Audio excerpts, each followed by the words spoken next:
క్రోధినామ తెలుగు సంవత్సరంలో ఆఖరి మాస శివరాత్రి సందర్భంగా దుర్గాడ శ్రీ ఉమారామలింగేశ్వర స్వామివారికి ప్రత్యేకమైన అభిషేకాలు, పూజలు, అర్చనలు విశేషంగా జరిపారు.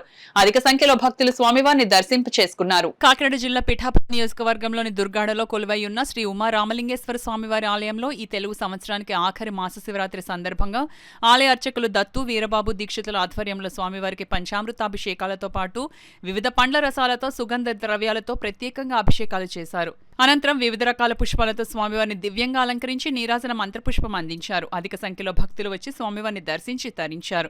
ఈ సందర్భంగా ఆలయ అర్చకులు వీరబాబు దీక్షిత్ మీడియాతో మాట్లాడారు.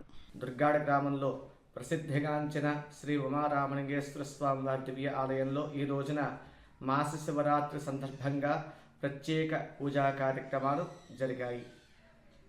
ఈ క్రోధినామ సంవత్సరంలో ఆఖరి మాస శివరాత్రి సందర్భంగా 21 ద్రవ్యాలతోటి, సుగంధ జలాలతోటి, పసుపు కుంకుమ జలాలతోటి స్వామివారికి విశేషంగా అభిషేకము, అలాగే వివిధ రకాల పుష్పాలతోటి స్వామికి ప్రత్యేక అలంకరణ, నీరాజన మంత్ర పుష్పాలు, భక్తుల యొక్క సహాయ సహకారాలతో, ఆలయ సేవా సభ్యుల యొక్క సహాయ సహకారాలతో ఈ యొక్క పూజా కార్యక్రమాలు జరిగాయి.